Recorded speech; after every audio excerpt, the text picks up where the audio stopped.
Au nom du Père, du Fils et du Saint-Esprit. Amen.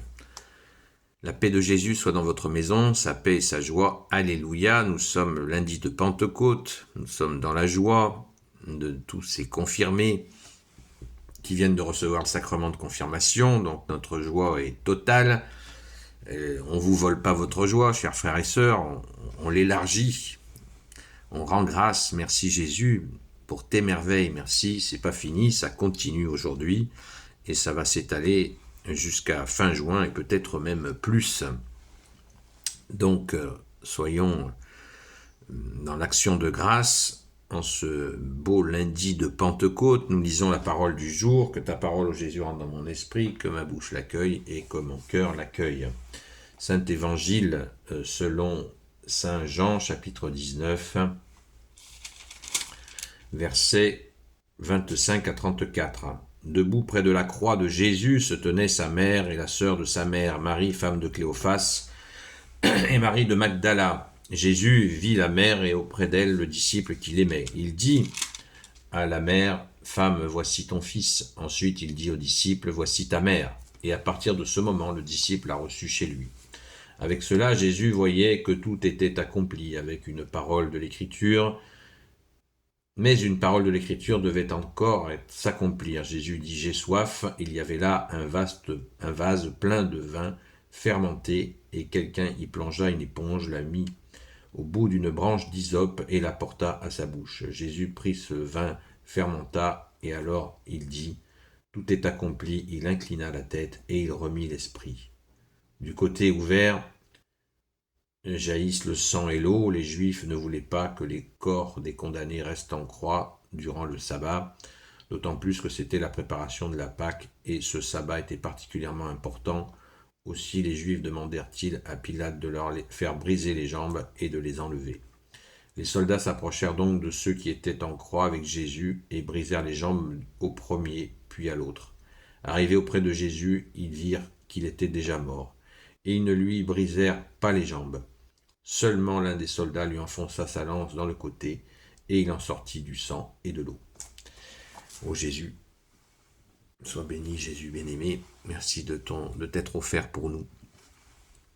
Pourquoi nous à la Pentecôte, nous parler de ce moment-là, très certainement pour nous rappeler que nous sommes comme la miséricorde divine. Vous savez, le tableau de la miséricorde divine le montre bien.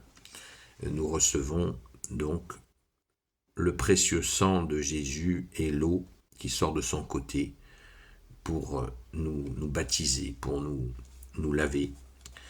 Merci Jésus de t'être offert pour nous.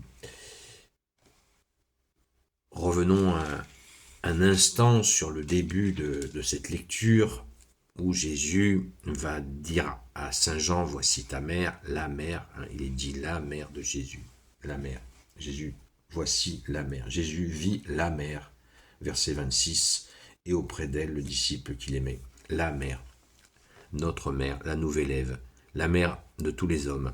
Et oui, c'est la nouvelle Ève, la Vierge Marie et la nouvelle Ève, c'est la mère de tous les hommes. J'écoutais il n'y a pas longtemps le témoignage d'un pasteur évangélique qui a compris que la Sainte Vierge était sa mère, était la mère. Et du coup, il s'est réconcilié avec bien des aspects de sa vie.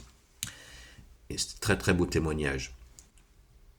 Donc nous accueillons notre mère, la Vierge Marie, qui nous a été donnée sur la croix par Jésus, avec Saint Jean qui représente là, à ce moment-là, l'humanité. C'est absolument magnifique, extraordinaire.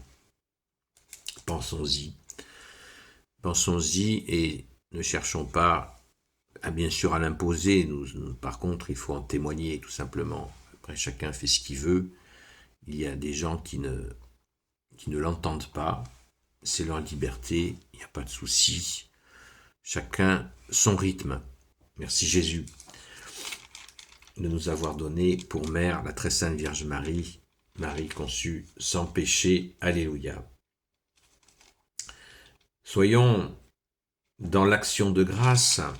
N'oublions pas qu'au pied de la croix, on le répète sans cesse, il n'y avait pas grand monde. Il y avait donc Cléophas, Saint Jean, la Vierge Marie, et il y avait notre sainte patronne, Sainte Marie-Madeleine. Ne l'oublions pas. Sainte Marie-Madeleine, fidèle parmi les fidèles, était là. Et cela nous montre bien sa détermination. Cela nous montre bien à ceux qui s'occupent de savoir quel péché avait-elle donc. Voire même certains parlent de ceci, de cela. Je pense que vous feriez mieux de parler de sa fidélité, de sa présence au pied de la croix. 4 personnes au pied de la croix, ça fait pas beaucoup. Et certains trouvent encore la nécessité d'aller chercher les péchés, d'aller gratter dans les péchés de Sainte Marie-Madeleine. Est-ce que vous aimeriez qu'on le fasse pour vous? C'est pas sûr. Hein. Moi, j'aimerais pas. Voilà. Donc, merci Jésus d'avoir choisi Sainte Marie-Madeleine, de l'avoir appelée. Merci Sainte Marie-Madeleine d'avoir répondu présente et d'avoir assuré, manifesté ta fidélité absolument indéfectible. Et on le verra par la suite avec la résurrection, bien entendu. Bien entendu. Merci Jésus, c'est merveilleux. Gloire et louange à toi, ô Jésus, d'avoir façonné des personnes. Hein. Il paraît qu'il y a 8000 saints et saintes. Hein. Ça fait du monde. Et il y en a certainement qui sont pleins, qui sont saints, qui n'ont pas été reconnus saints et pourtant qui le sont bel et bien. Donc, ça fait beaucoup de monde. Donc, rendons grâce que merci Jésus d'être offert pour nous, merci Jésus d'être ressuscité pour nous. Vous savez qu'entre le moment de la résurrection et le moment de la Pentecôte, il s'est écoulé 50 jours. Voilà, 50 jours, ça y est, donc les apôtres ont reçu cette force d'en haut. C'est ce que nous fêtons.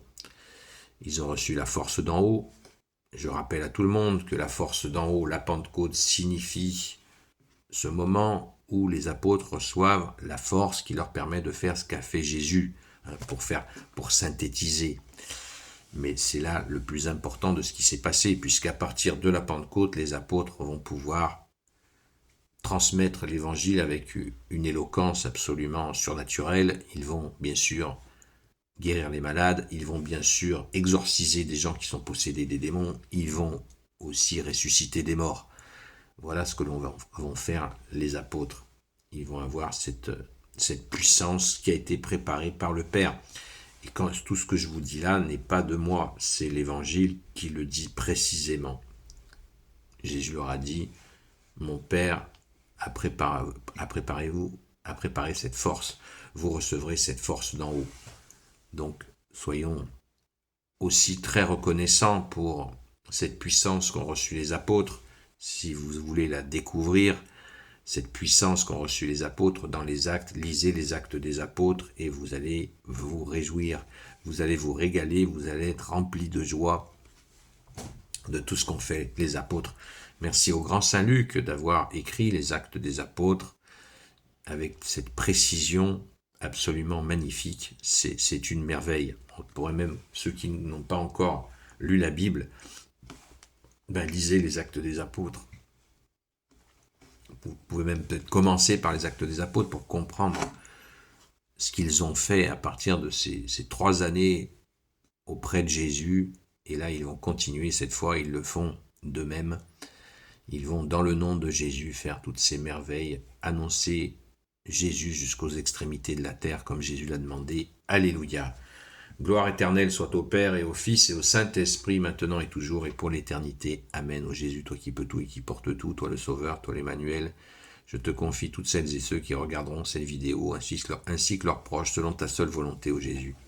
Sainte Marie, Reine des cieux, toi l'Immaculée Conception, toi qui écrases le serpent, toi qui as la lune sous tes pas, toi notre Mère, vous l'avez entendu, Notre-Dame,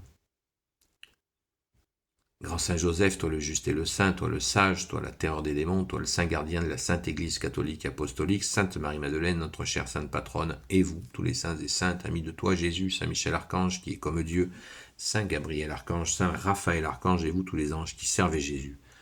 Je vous confie toutes celles et ceux qui regarderont cette vidéo, ainsi que leurs proches, selon ta seule volonté, ô Jésus. La paix de Jésus soit dans votre maison. Donc ce soir, à la grâce de Jésus, bien nous serons à 20h, il y aura le direct, qui est aussi appelé live. J'aime bien parler français en France. Donc nous allons pouvoir recevoir, j'espère, des nouveaux confirmés qui vont nous partager ce qu'ils ont vécu, qui reste bien sûr très précieux dans leur cœur. Mais ce sera une grande joie d'accueillir vos témoignages. Nous avons commencé à le faire hier soir. Nous avons reçu le témoignage d'une sœur qui nous a raconté ce moment absolument indescriptible quand l'évêque lui a fait la position des mains, qui vient des apôtres. N'oubliez pas cela, c'est le sacrement de confirmation vient de la succession apostolique. Donc, c'est un oui à Jésus adulte, c'est la foi adulte, c'est ce moment où on s'engage pour l'Église, nous les laïcs, pas au sens laïcité, ça n'a rien à voir. Dans l'Église, il y a les clercs et les laïcs, les consacrés et les laïcs. Et là, vous avez reçu cet engagement pour ce oui auprès de Jésus, bien sûr, et cet engagement pour l'Église catholique à laquelle vous allez participer activement. Et bien sûr, nous qui avons un peu plus d'expérience, on se tient à votre disposition, frères et sœurs, pour vous expliquer tout ce qui vous manque pour pouvoir avancer avec Jésus dans sa joie, son amour et pour sa gloire. Amen. Gloire éternelle soit au Père et au Fils et au Saint-Esprit.